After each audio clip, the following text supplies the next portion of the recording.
Naniniwala ang mga Stoic na wala tayong kontrol sa mga bagay na nasa labas ng sarili natin, tulad ng ibang tao, mga pangyayari, o mga sitwasyon.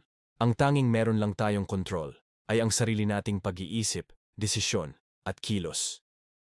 Kaya imbes na ubusin ang oras at emosyon sa mga bagay na di naman natin hawak, dapat nating ituon ang pansin sa kung ano ang kaya nating baguhin at tanggapin ang mga bagay na wala tayong kontrol, nang may katahimikan at kapanatagan ng loob. Isa sa mga layunin ng Stoicism ay ang matutong lampasan ang mga nakakasirang emosyon tulad ng galit, takot, inggit, o matinding pagnanasa. Dahil lahat ng ito ay nakakagulo sa ating isipan at pumipigil sa atin na mag-isip ng tama. Para sa mga Stoic, ang ugat ng mga emosyon na to ay ang maling paniniwala tungkol sa kung ano ang mabuti o masama. Kapag napalitan natin ang mga maling paniniwala na yan ng tama at makatuwirang pag-unawa, doon lang natin tunay na makokontrol ang sarili nating emosyon. Isa rin sa mga aspeto ng buhay na matutulungan tayo ng Stoicism ay ang relasyon natin sa ibang tao, lalo na sa mga kababaihan. Naniniwala ang mga Stoic na dapat tratuhin ng patas, may respeto, at may kabutihang loob ang lahat. Babae man o lalaki, anuman ang estado sa buhay. Pero sa kabila ng paggalang, may babala rin sila tungkol sa tukso at gulo na pwedeng idulot ng matinding pagnanasa o sobrang pagkakabit sa isang tao. Kaya hinihikayat nila tayong maging maingat pagdating sa pakikitungo sa kababaihan. Sa video na ito, tututok tayo sa isang aspeto ng Stoicism na mahalaga para sa mga kalalakihan. Ano ang mga bagay na kailangang itago ng isang lalaki sa isang babae? Pwedeng pakinggan itong parang kakaiba o parang sexist, pero hindi ito tungkol sa pagiging anti-women. Nakabase ito sa pagkaunawa ng mga Stoic sa kalikasan ng tao at sa ideya ng self-mastery, ang kakayahang kontrolin ang sarili. Kaya ano nga ba ang mga bagay na dapat hindi basta-basta ibinubunyag ng isang lalaki sa isang babae? Narito ang una sa 8. Una, ang kaniyang kahinaan. Para sa isang Stoic, ang tunay na sukatan ng pagkatao ng isang lalaki ay kung paano siya humaharap sa kahirapan at pagsubok. Hindi siya iyakin, hindi siya reklamo ng reklamo. Kahit nahihirapan siya, pinipili niyang manatiling kalmado at matatag. Hindi ibig sabihin nito na walang nararamdaman ang Stoic. Ramdam din niya ang sakit, lungkot, o takot. Pero hindi siya nagpapadala rito. Hindi niya ito ipinapasa sa iba para lang makakuha ng awa o simpatiya. Kahit pa sa taong pinakamalapit sa kanya gaya ng kanyang asawa o kasintahan. Para sa kanya, ang totoong lakas ay hindi galing sa tulong ng iba, kundi sa loob niya mismo. Mahalaga sa isang Stoic ang self-sufficiency, yung hindi umaasa sa tapik, papuri, o pag-iyak sa balikat ng iba. Alam niyang may kapangyarihan sa kakayahang tiisin ang sakit ng tahimik. Hindi para magpa-impress bilang isang Stoic ang pananahimik ng lalaki, kundi para malinang ang isang matatag at kalmadong kalooban. Ang katahimikang ito ay hindi pagtanggi sa nararamdaman, kundi isang sadyang desisyon na harapin ang hirap ng buhay nang may paninindigan at lakas ng loob. Ang isang Stoic na lalaki, kahit may kahinaan, hindi niya hinahayaan na masira nito ang kumpiyansa niya sa sarili. Sa halip, tinitingnan niya ang mga kahinaang ito bilang pagkakataon para lumago at maging mas mahusay. Sa paningin ng Stoic, bawat hamon, bawat hirap, isa itong pagkakataon para patatagin ang pagkatao at laliman ang disiplina sa sarili. Sa pamamagitan ng pagtanggap sa sarili niyang kahinaan, natututo siyang baguhin ang sarili. Para sa kanya, ang buhay ay isang tuloy-tuloy na paglalakbay ng self-discovery at self-mastery. Ang bawat pagsubok ay hindi sagabal kundi hakbang patungo sa mas makabuluhang pamumuhay. Sa pagyakap niya sa pilosopiyang ito, nakakahanap siya ng tunay na layunin at saysay sa gitna ng gulo at walang kasiguraduhan sa mundo. Ang Stoic na lalaki ang halimbawa ng kung gaano kalakas ang pwedeng maging isang desididong isip at matibay na kalooban.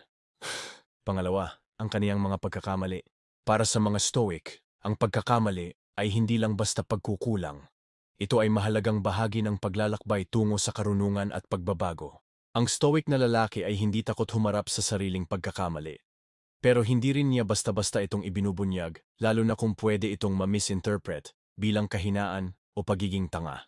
Hindi ito dahil nahihiya siya o natatakot, kundi dahil naiintindihan niya na ang pagkakamali ay personal na leksyon.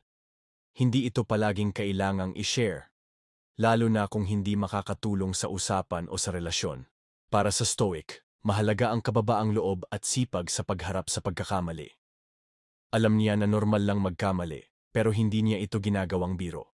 Bago siya kumilos o magdesisyon, iniisip niya ng mabuti para mabawasan ang posibilidad na magkamali. At kapag nagkamali siya, hindi siya tumatakbo palayo. Inaamin niya ito sa sarili at ginagamit ang pagkakamaling iyon para matuto. Hindi siya nagpapakain sa guilt o pagsisisi ng sobra. Hinaharap niya ang sarili niyang mali ng may linaw at katinuan. At iniisa-isa kung ano ang pwedeng matutunan mula rito. Ang ganitong introspection, yung pag-iisip ng malalim sa mga pagkakamali, ay mahalaga para maiwasan na ito sa susunod. At higit sa lahat, may disiplina siya sa pagwawasto ng sarili. Alam niyang hindi instant ang pagbabago. Kailangan ng tiyaga, consistency, at commitment sa pagiging mas mabuting tao araw-araw. Hindi niya hinahayaan na ang pagkakamali niya ang magtakda kung sino siya. Sa halip, ginagamit niya ito bilang tulay para magbago at gumaling bilang tao. Ang pagtanggap ng responsibilidad sa sariling pagkakamali ay isa rin sa mga pangunahing prinsipyo ng Stoicism. Ang Stoic na lalaki ay hindi naglalaro ng sisihan. Hindi niya sinisisi ang iba at hindi rin siya nalulunod sa guilt or self-blame. Inaako niya ang kanyang mga gawa at ang mga epekto nito. At iniisip kung paano niya ito maaayos at maiiwasan sa susunod.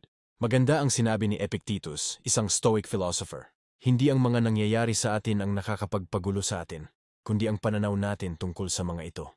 Ipinapakita nito na para sa mga Stoic, ang reaksyon at interpretasyon natin sa mga bagay, lalo na sa pagkakamali, ang tunay na nagbibigay epekto sa atin. Sa madaling sabi, ang paraan ng Stoic na lalaki sa pagharap sa pagkakamali ay may halong kababaang loob, pagkatotoo, at pananagutan. Hindi ito tungkol sa pagtatago, kundi tungkol sa pagbuo ng matibay na kalooban at karunungan. Sa tuwing nagkakamali siya, ginagamit niya ito bilang oportunidad para lumago at maging mas mahusay. At dahil dito, mas marunong siyang humawak ng mga pagsubok sa buhay. Pangatlo, ang kaniyang mga pangarap. Pagdating sa mga pangarap at ambisyon, ang pananaw ng Stoic ay nakaugat sa pagiging totoo sa realidad, praktikal, at hindi palaasa sa iba. Para sa Stoic na lalaki, hindi basta-basta ibinabahagi ang kanyang mga pangarap, lalo na sa isang babae, hindi dahil sa pagdududa o pag-iwas, kundi dahil ayaw niyang mapasok sa bitag ng pagpapasikat o paghahanap ng validasyon mula sa iba. Hindi ito kawalan ng ambisyon. Sa wife, ito ay pagtuon sa mga bagay na kaya niyang kontrolin. Para sa kanya, ang tunay na layunin sa buhay ay ang mga hangaring tugma sa kanyang kakayahan at halaga bilang tao. Ang pangarap niya ay hindi para sa papuri o pag-apruba ng iba, kahit pa ng kanyang partner. Gumagalaw siya ayon sa sarili niyang direksyon at nakatuon sa pag-abot ng mga layuning may saysay sa kanya. Alam niya na kapag ang dahilan ng pangarap ay para lang makakuha ng papuri, mauuwi ito sa pagkadismaya. Kaya imbes na habulin ng imahinasyon o imposible, inuukit niya ang landas niya sa mga bagay na totoo at makakabuti sa kanya at sa ibang tao. Sa relasyon niya sa kanyang mga pangarap, makikita ang malakas na self-reliance. Hindi siya umaasa sa iba para buuin o aprobahan ang mga ambisyon niya. Tiwala siya sa sariling pasya at direksyon, at ginagamit ang kanyang sariling lakas ng loob para tuparin ang mga ito. Hindi niya tinatanggihan ang suporta ng iba, pero hindi rin niya ito inaasahan palagi. Alam niyang siya mismo ang may hawak ng manibela ng buhay niya. Maganda ring paalala ang sinabi ni Marcus Aurelius, ang Stoic Emperor. Ang kaligayahan ng iyong buhay ay nakadepende sa kalidad ng iniisip mo. Sa madaling salita, ang tunay na ligaya at katuparan ay hindi nanggagaling sa labas, kundi mula sa kung paano tayo mag-isip at magdesisyon sa loob. Para sa Stoic na lalaki, ang mga pangarap ay hindi basta-basta imahinasyon lang. Ito ay refleksyon ng isang isip na may direksyon at malalim na layunin. Ang paraan niya ng pagharap sa pangarap ay may halong realismo, tiwala sa sarili, at pagtuon sa tunay na halaga ng buhay. Hindi siya nangangarap para lang masabing may ambisyon.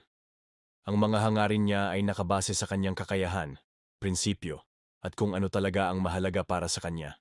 Alam niya kung ano ang kaya niyang abutin at hindi siya naaapektuhan kung hindi ito papalakpakan ng iba.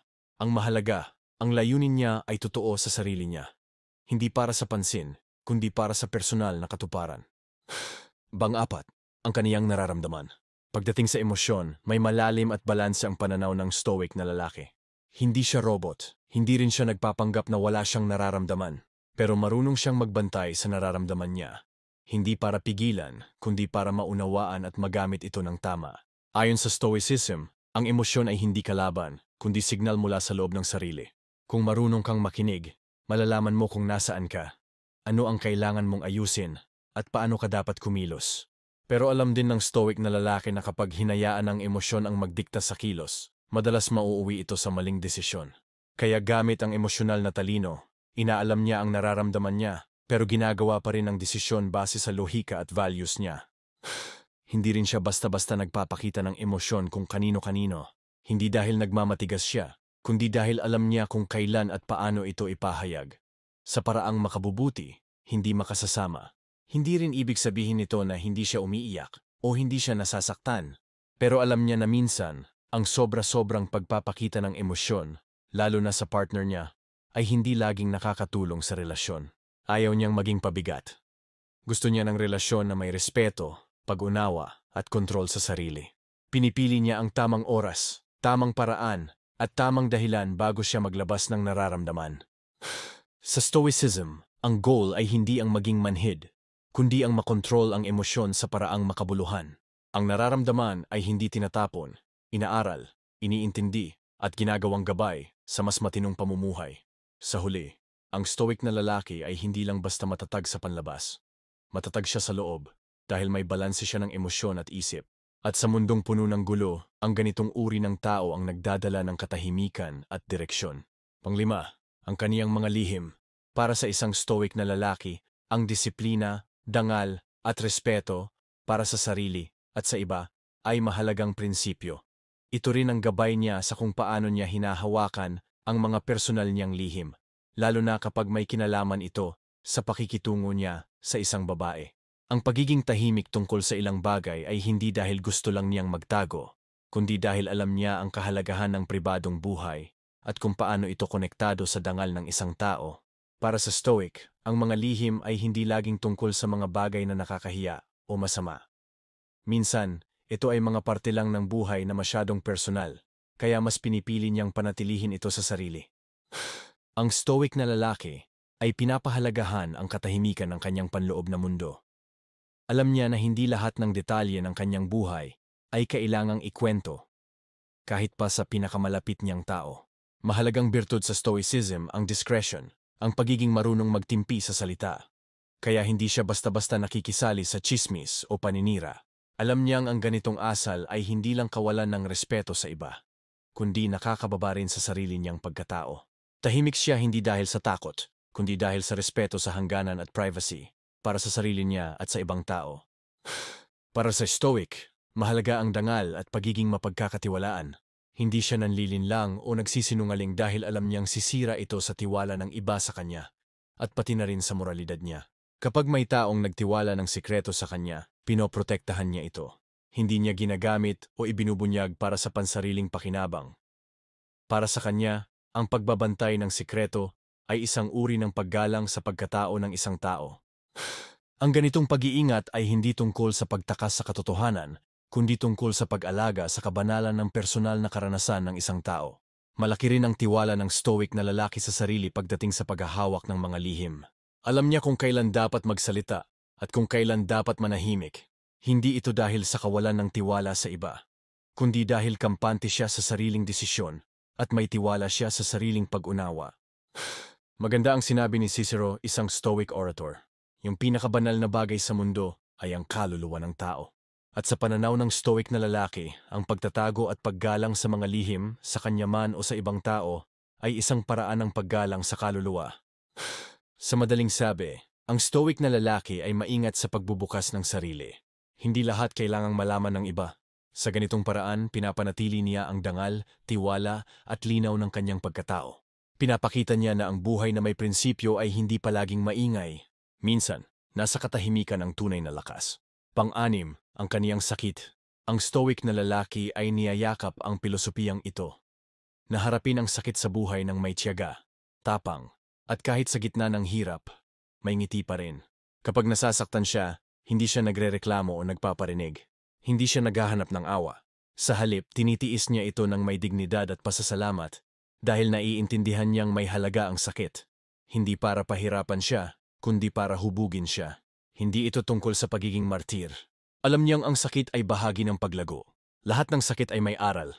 Kaya imbes na umiwas o humanap agad ng ginhawa, hinaharap niya ito, pinapalakas ang loob, at ginagawang hakbang sa paghubog ng sarili. Para sa kanya, ang sakit ay personal na hamon, hindi isang eksena na kailangang ipakita sa lahat. Hindi niya ito isinisigaw para makuha ang simpatiya ng iba. Ang lakas niya ay hindi galing sa pagpapakita ng kahinaan, kundi sa tahimik na pakikipaglaban. Sabi nga ni Seneca, isa sa mga pinakatanyag na Stoic, ang apoy ang sumusubok sa ginto, at ang problema ang sumusubok sa matatapang na tao. At dito pumapasok ang Stoic na prinsipyo, na sa bawat pagsubok, mas nakikilala mo kung sino ka talaga. Ang tunay na karakter ay lumalabas sa gitna ng hirap, hindi sa ginhawa. Sa madaling salita, ang paraan ng Stoic na lalaki sa pagharap sa sakit ay may halong tibay, katahimikan, at paglalim ng sarili.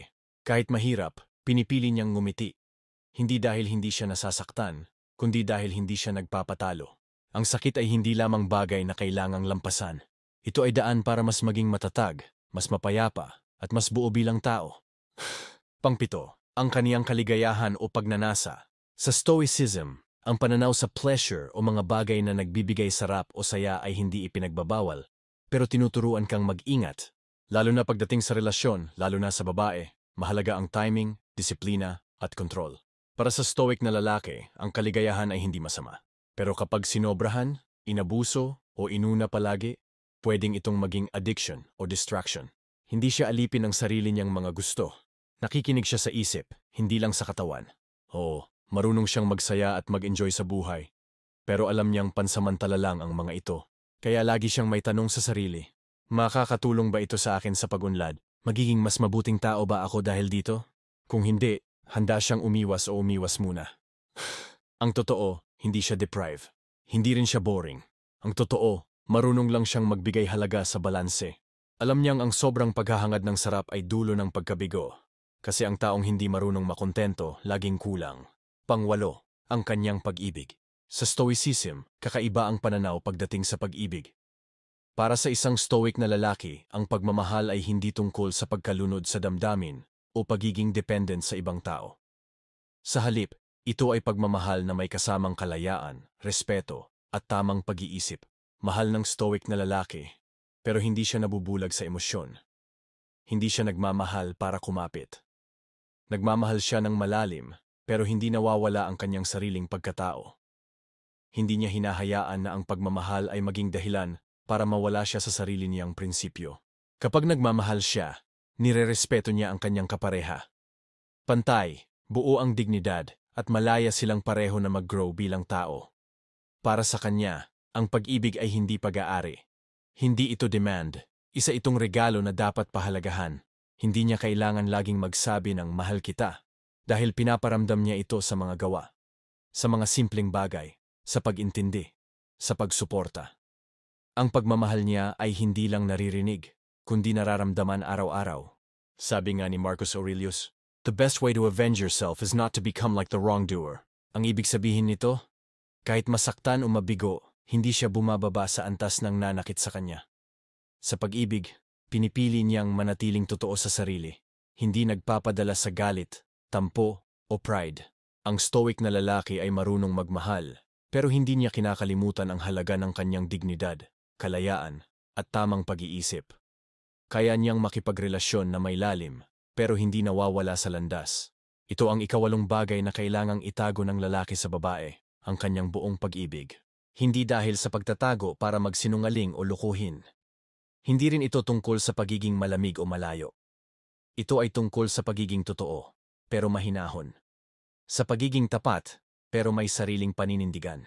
Ang Stoic na lalaki ay marunong magmahal, pero hindi niya binibigay ang buong pagkatao niya sa pagmamahal lang. Dahil ang tunay na pag-ibig ay hindi paghahanap ng kakulangan, kundi pagbibigay mula sa kabuuan mo. At ngayon, buo na ang 8 bagay na dapat itinatago ng isang lalaki mula sa isang babae. Ayon sa Stoicism, hindi ito pagtatago ng sikreto. Hindi ito paglalayo. Sa halip, ito ay pagpili na protektahan ang kanyang sarili. Hindi dahil sa takot, kundi dahil sa respeto. Respetong hindi lang para sa babae, kundi para sa sarili.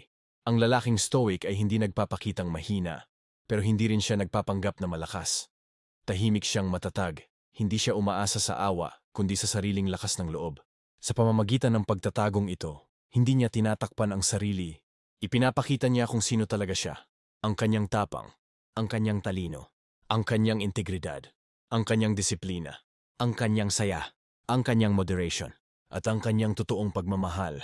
Ito ang buhay ng isang stoic, tahimik pero matatag, simple pero malalim, hindi madali pero totoo. Hindi ito para sa lahat. Pero baka ito ang para sa'yo. Kung gusto mong matuto pa tungkol sa stoicism at kung paano nito mababago ang buhay mo, subscribe ka sa channel namin at i-on mo ang bell para lagi kang updated. Tutulungan ka naming maging mas matatag, mas payapa at mas totoo, hindi sa pamamagitan ng pagbabago ng mundo, kundi sa pagbabago ng sarili. At tandaan, ang tanging kailangan mo para maging masaya ay ikaw mismo.